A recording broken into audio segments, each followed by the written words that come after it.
क्या आदित्य चौटाला की डवाली सीट पर भी मंडरा रहा है खतरा? क्या चुनाव आयोग ईवीएम को करेगा सील? आज इसी खबर पर विस्तार से चर्चा करेंगे।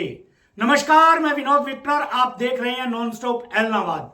अगर आप मेरे चैनल पर नए हैं तो कृपया चैनल को सब्सक्राइब, लाइक और फॉलो अवश्य कर लें। दोस्तों, हरियाणा में जब से चुनावों के नतीजे आए हैं तभी से ईवीएम पर सवाल उठ रहे हैं और ये सवाल हरियाणा क्रॉस करते करते सिरसा जिला की डवाली सीट तक भी पहुंच गए हैं। दोस्तों, कांग्रेस पार्टी के प्रदेश अध्यक्ष उदयभान ने तो यहां तक कह दिया कि हरियाणा के विधानसभा चुनाव में ईवीएम हैक की गई है।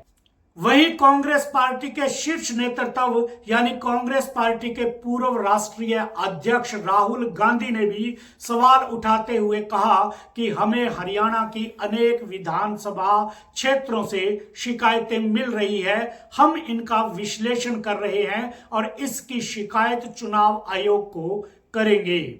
दोस्तों, कांग्रेस पार्टी के नेताओं को ईवीएम पर शक क्यों हो रहा है, इसका भी एक कारण है।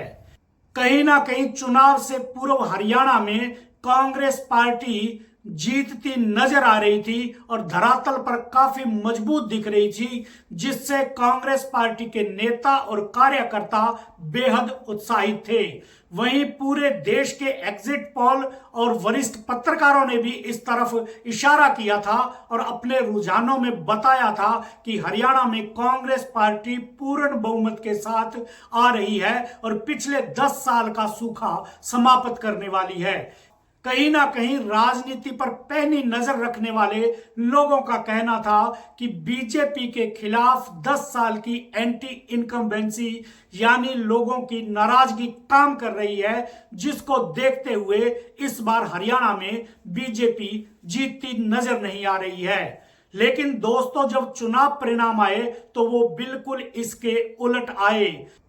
कांग्रेस पार्टी इन चुनावी नतीजों को पचा नहीं पाई और कांग्रेस के शीर्ष नेतृत्व ने कहा कि हरियाणा में ईवीएम से छेड़छाड़ हुई है। उन्होंने कहा कि जहां ईवीएम की बैटरी 90% या उससे अधिक मिली है वहां बीजेपी जीत रही है और जहां ईवीएम की बैटरी 50 से 60% मिली है वहां कांग्रेस पार्टी जीत रही है।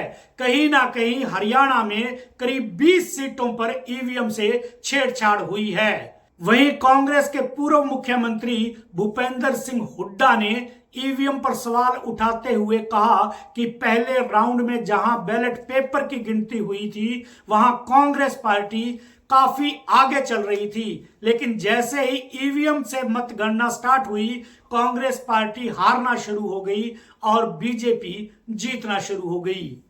दोस्तों, इन्हीं सभी शिकायतों को लेकर कांग्रेस पार्टी का एक प्रतिनिधि मंडल जिसमें जयराम रमेश, पूर्व मुख्यमंत्री भूपेंद्र सिंह हुड्डा, हरियाणा कांग्रेस के अध्यक्ष उदयभान, राष्ट्रीय प्रवक्ता पवन खेड़ा के नेतृत्व में अनेक कांग्रेसी नेता चुनाव आयोग से मिले हैं और उन्होंने करीब 20 सीटों की शिकायत की है और कहा है कि इन सीटों पर ईवीएम से छेड़छाड़ हुई है। वहीं कांग्रेस के राष्ट्रीय प्रवक्ता पवन खेड़ा ने बताया कि उन्होंने हरियाणा की 7 विधानसभा क्षेत्रों की तो दस्तावेज के साथ शिकायत की है, जिनमें दोस्तों सिरसा की डवाली सीट भी शामिल है। डवाली के साथ अन्य जो सीटें हैं वो रेवाड़ी, नारनौंद, पानीपत सिटी, करनाल के अलावा कुछ और सीटें हैं। दोस्तों, कांग्रेस पार्टी के प्रतिनिधि मंडल ने चुनाव आयोग से शिकायत की है कि इन सभी संदिग्ध ईवीएम को सील किया जाए और इनकी गहनता से जांच की जाए। हालांकि कांग्रेस पार्टी की शिकायत पर चुनाव आयोग ने कोई तुरंत जवाब नहीं दिया है। चुनाव आयोग ने कहा है कि वो संबंधित रिटर्निंग अधिकारियों से बात करके बिंदुवार इस शिकायत का जवाब देंगे। वहीं कांग्रेस के नेताओं ने यह भी कहा कि चुनाव आयोग के जवाब के बाद ही आगामी किसी कार्रवाई का निर्णय लिया जाएगा।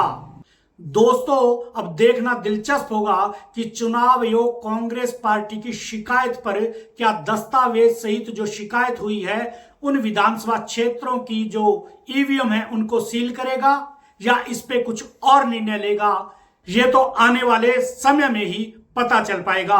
आज की खबर में इतना ही, फिर मिलेंगे किसी और खबर के साथ। तब तक के लिए नमस्कार।